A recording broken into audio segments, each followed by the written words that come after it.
Welcome to the amazing world.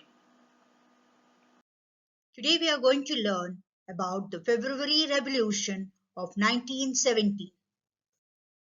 Background to the February Revolution of 1917. The First World War had a great impact on Russia.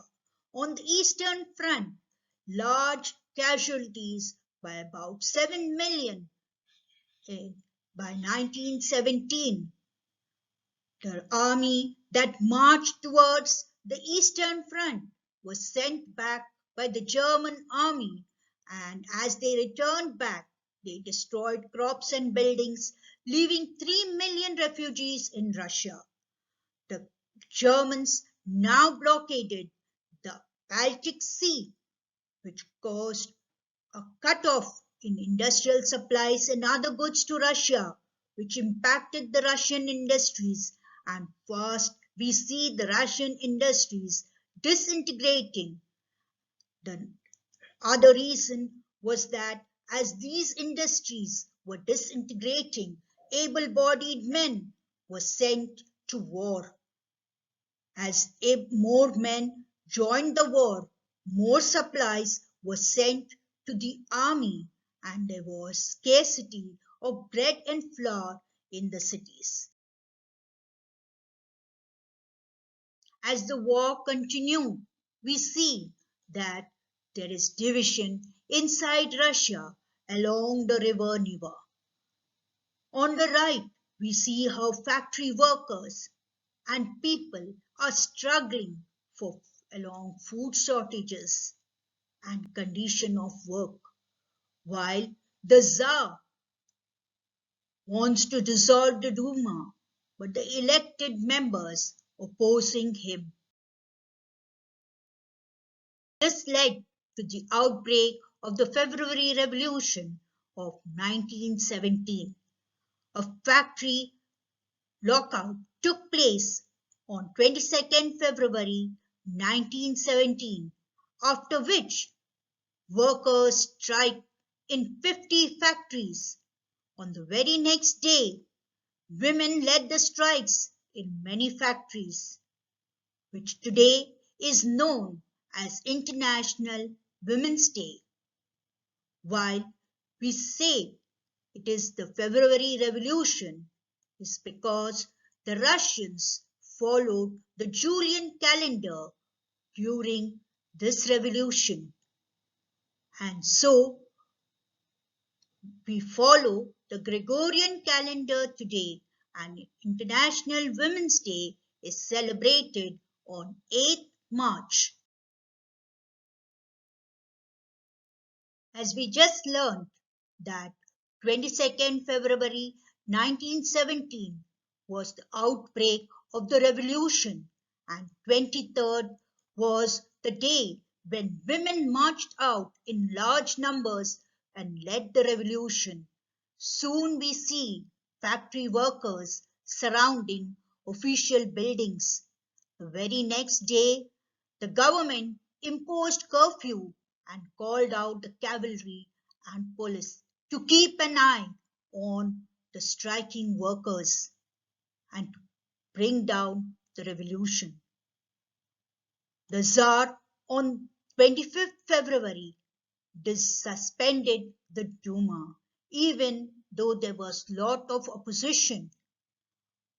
On 26th February, the politicians criticized the Tsar for what he had done, and demonstrators who were put down came back to the streets to demonstrate. As a result, on 27th February, the police headquarters was ransacked, and the people who came down to the streets now raised slogans about bread, wages, better hours of work, and democracy.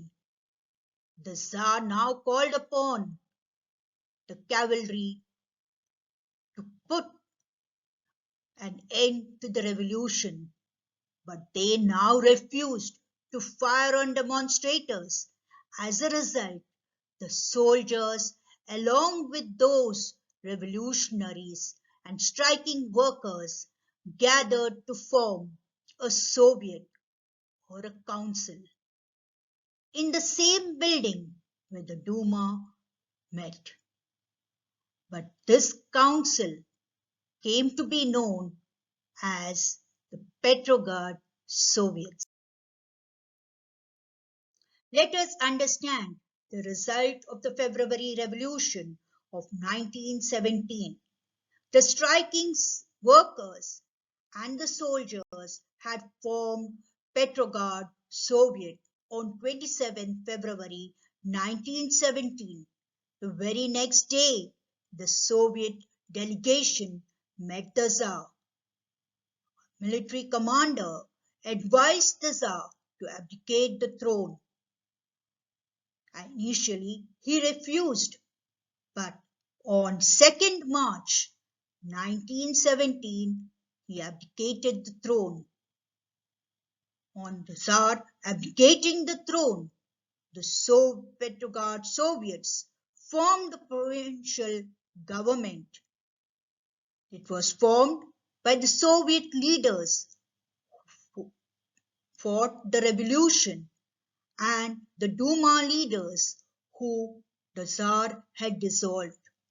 And they came about with the decision that the new Constituent Assembly would be elected on the basis of universal adult franchise. Thus resulted the end of monarchy in Russia by the end of February 1917. Let us summarize what we learned today. The impact of World War I on Russia created the ground for the February Revolution of 1917. Russia looked divided along the river Neva. Factory workers facing food shortages, while the Tsar, determined to dissolve the Duma, was but opposed. A lockout took place in a factory which was followed by workers' strike in 50 factories on 22nd February 1917. On 23rd February, women led strikes in many factories, which later came to be known as International Women's Day. On 24th February, the government imposed curfew and called out the cavalry and the police to keep a check on the striking workers.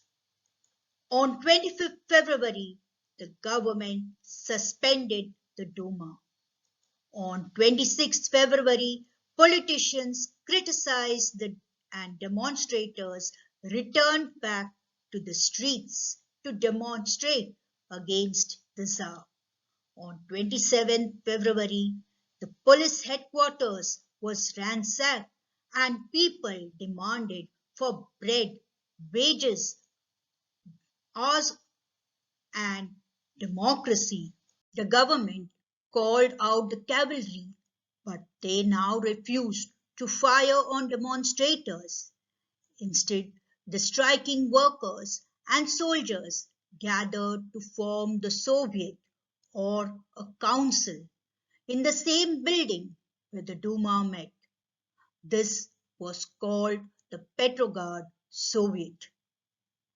Later, the Soviet delegation meets the Tsar. The military commander advises the Tsar to abdicate the throne. On 2nd March 1917, the Tsar abdicated the throne. Soviets then formed the provincial government, which decided that a constituent assembly would be elected on the basis of universal adult suffrage. Thus came the end to monarchy in February Revolution of 1917 in Russia. Thank you and see you in the next video.